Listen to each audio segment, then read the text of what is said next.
नमस्ते स्टूडेंट्स, मैं विक्रम कुमार यादव आज आपके लिए लेकर आया हूँ एक और इम्पोर्टेंट टॉपिक गाउस डाइवर्जेंस प्रमेय। देखिए, गाउस डाइवर्जेंस प्रमेय है होता क्या है। गाउस डाइवर्जेंस प्रमेय के द्वारा अपन क्या कर सकते हैं कि जो अपना पृष्ठीय समाकलन होता है उसको अपन आयतन समाकलन में बदल सकते हैं। पृष्ठीय समाकलन को आयतन समाकलन में अगर बदलना हो तो मैं गाउस डाइवर्जेंस प्रमेय को काम में लूंगा। तो देखिए इसके लिए क्या करता है, आइए पर देखते हैं स्थिति को।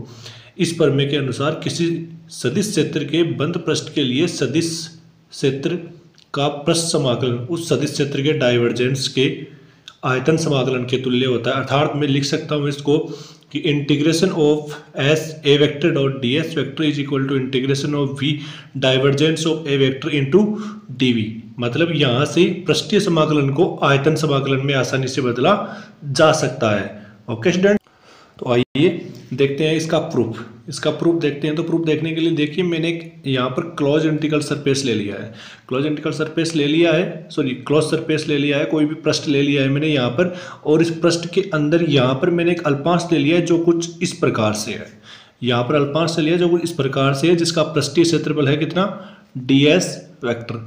ओके, तो आइए देखते हैं अपन कि यहाँ से देखिए, माना किसी सदिश क्षेत्र ए वेक्टर में एक आयतन v काल्पनिक बंद पृष्ठ S द्वारा परिबद्ध है।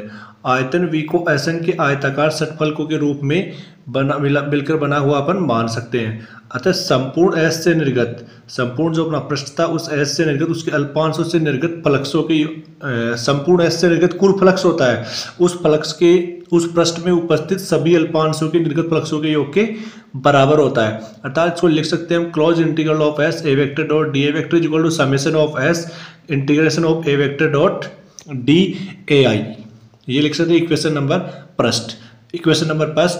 देन परंतु किसी आयतन अल्पांश के पृष्ठ से निर्गत फ्लक्स का मान होता है वो कुछ इस प्रकार से दिया जाता है। अर्थात integration of S A I dot D A I is equal to divergence of A I dot D V I, जहाँ डी वी आई क्या है, आई वी अल्पांश का आयतन। ओके स्टूडेंट्स, तो अपन अब देखिए समीकरण 1 और 2 से क्या लिख सकते हैं। समीकरण 1 और 2 से मैं लिख सकता हूँ कि integration of A vector dot D A vector is equal to summation I del dot A I into D V आई।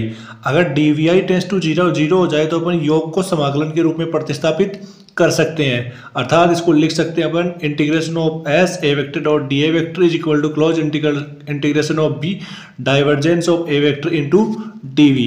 तो देखिए यहाँ पर मैं यहाँ से बता सकता हूँ कि मेरा जो सरफेस इंटीग्रल है वो वॉल्यूम इंटीग्रल में चेंज हो गया है। मतलब जो यहाँ पर सदिश ए वेक्टर है वो क्या है, सदिश है, डी ए वेक्टर अपना क्षेत्रफल अल्पांश है, देन यहाँ पर डाइवर्जेंस ऑफ ए वेक्टर ये रहा, और डी वी क्या है, अपना आयतन अल्पांश है। ओके स्टूडेंट्स, तो ये था अपना इंपॉर्टेंट टॉपिक। धन्यवाद।